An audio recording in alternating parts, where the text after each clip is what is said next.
2018 में रूस के राष्ट्रपति व्लादिमीर पुतिन से एक इंटरव्यू में सवाल पूछा गया था कि क्या वे ऐसे इंसान हैं जो माफ कर देने में विश्वास रखते हैं। जवाब देते हुए पुतिन बोले, हाँ, वे सब कुछ माफ कर देते हैं पर गद्दारी माफ नहीं कर सकते।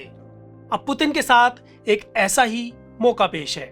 कुछ लोग इसे गद्दारी मानते हैं तो कुछ पुतिन के मनमानेपन के खिलाफ विद्रोह। इसे पुतिन का तख्ता पलट करने की कोशिश भी कहा जा रहा है।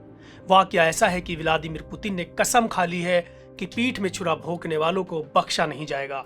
आइए जानते हैं कि रूस में क्या हुआ, व्लादिमीर पुतिन का क्या रुख रहा और इस बगावत के क्या मायने हैं।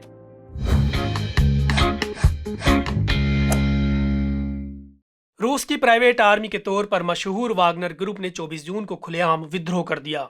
इसके मुखिया हैं येवगेनी प्रिगोजिन। शनिवार को रूस में नाटकीय घटनाक्रम देखने को मिला। वागनर समूह ने रेस्तोव ऑन डॉन नामक शहर पर कब्जा कर लिया और फौज का काफिला लेकर मॉस्को की ओर बढ़ गया। पुतिन की सत्ता को सीधे चुनौती देते हुए वागनर समूह के लड़ाकों का मॉस्को की ओर साहसिक मार्च से रूस के साथ ही पूरी दुनिया चौंक गई। रूस के लिए यह इसलिए भी अहम है क्योंकि उसकी सेना पहले से ही यूक्रेन के मोर्चे पर उलझी हुई है। हालांकि इस बगावत के 12 घंटे के अंदर ही वागनर के मुखिया प्रिगोजिन ने पुतिन से समझौता कर लिया। बेलारूस के राष्ट्रपति अलेक्जेंडर लुकाशेंको ने इस समझौते की मध्यस्थता की। उसके बाद प्रिगोजिन के तेवर ढीले पड़ गए और उन्होंने मॉस्को मार्च रोक दिया। अब यह प्राइवेट आर्मी अपने कैंपों की ओर लौट गई है। समझौते के तहत वागनर लड़ाकों को अपने फील्ड बेस पर लौटना होगा और प्रिगोजिन को रूस के पश्चिमी पड़ोसी देश बेलारूस जाना होगा। बता दें कि प्रिगोजिन रूस की प्राइवेट आर्मी वागनर ग्रुप के मालिक हैं। प्रिगोजिन के नेतृत्व में वागनर ग्रुप रूस यूक्रेन युद्ध में पुतिन के लिए बहुत उपयोगी साबित हुआ था। वागनर की बगावत को जायज ठहराते हुए पहले पहल प्रिगोजिन ने आरोप लगाया था कि रूसी सैन्य नेतृत्व उनके लोगों पर हमले करा रहा है। आरोप की चपेट में रूस के रक्षा मंत्री सर्गेई शोइगु भी थे। प्रिगोजिन के मॉस्को मार्च के चंद घंटे पहले ही रूसी रक्षा मंत्रालय ने प्रिगोजिन पर सशस्त्र विद्रोह करने का आरोप लगाया था। प्रिगोजिन कुछ महीनों से लगातार सर्गेई शोइगु और यूक्रेन युद्ध के प्रमुख वालेरी गेरासिमोव पर हमलावर थे। वागनर समूह का आधिकारिक नाम पीएमसी वागनर है। पीएमसी का मतलब है प्राइवेट मिलिट्री कंपनी, जिसका मुख्यालय रूस के सेंट पीटर्सबर्ग में है। यह समूह 2014 में पहली बार चर्चा में आया था। तब यह पूर्वी यूक्रेन में रूस समर्थक अलगाववादियों की मदद कर रहा था। उस समय यह एक गुप्त संगठन था। इस संगठन पर दुनिया भर के अलग अलग देशों में रूसी सरकार के खिलाफ छद्म युद्ध लड़ने के आरोप लगे थे। कहा जाता है कि यह संगठन अफ्रीका और मध्य पूर्व में सक्रिय था। खासतौर पर लीबिया, सीरिया, मोजाम्बिक, माली, सूडान और मध्य अफ्रीका के देशों में इस समूह के गृह युद्ध में शामिल होने के आरोप लगे। 2015 से 18 के बीच वागनर ग्रुप रूस की सेना और बशर अल असद की टुकड़ियों के साथ भी लड़ा है।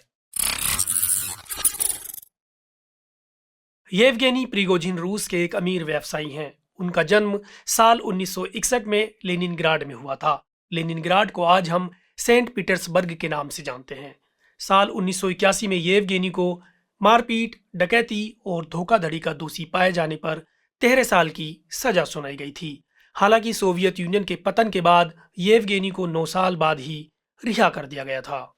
जेल से बाहर आने के बाद येवगेनी ने एक रेस्टोरेंट खोला। जल्द ही येवगेनी का रेस्टोरेंट काफी प्रसिद्ध हो गया। रेस्टोरेंट की लोकप्रियता इतनी बढ़ी कि खुद रूसी राष्ट्रपति पुतिन विदेशी मेहमानों को इस रेस्टोरेंट में खाना खिलाने ले जाने लगे। इस तरह येवगेनी रूसी राष्ट्रपति पुतिन के करीब आए। पुतिन से करीबी का फायदा उठाकर येवगेनी ने केटरिंग का बिजनेस शुरू किया।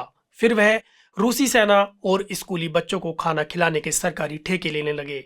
समय के साथ पुतिन ने येवगेनी को अपना रसोइया नियुक्त कर लिया।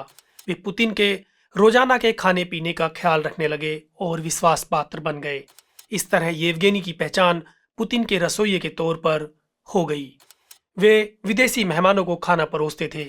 उन्होंने प्रधानमंत्री नरेंद्र मोदी, चीन के राष्ट्रपति शी जिनपिंग को भी खाना परोसा है। इसकी तस्वीरें अब सामने आ रही हैं। कुल मिलाकर येवगेनी पुतिन की ही उपज है। फिलहाल तो वागनर प्रमुख के साथ अपने अच्छे संबंधों के कारण बेलारूस के राष्ट्रपति दोनों पक्षों में मध्यस्थता कराने में कामयाब हो गए हैं और रूस में संभावित सैन्य तख्तापलट रुक गया है। मध्यस्थता के अनुसार बेलारूस की राजधानी यानी मिन्स्क से यह तय होगा कि रूस में विद्रोह के लिए जिम्मेदार वागनर सैन्य समूह को दंडित नहीं किया जाएगा। 23 साल से अधिक समय से सत्ता में मौजूद पुतिन के लिए यह सबसे बड़ी चुनौती माना जा रहा है।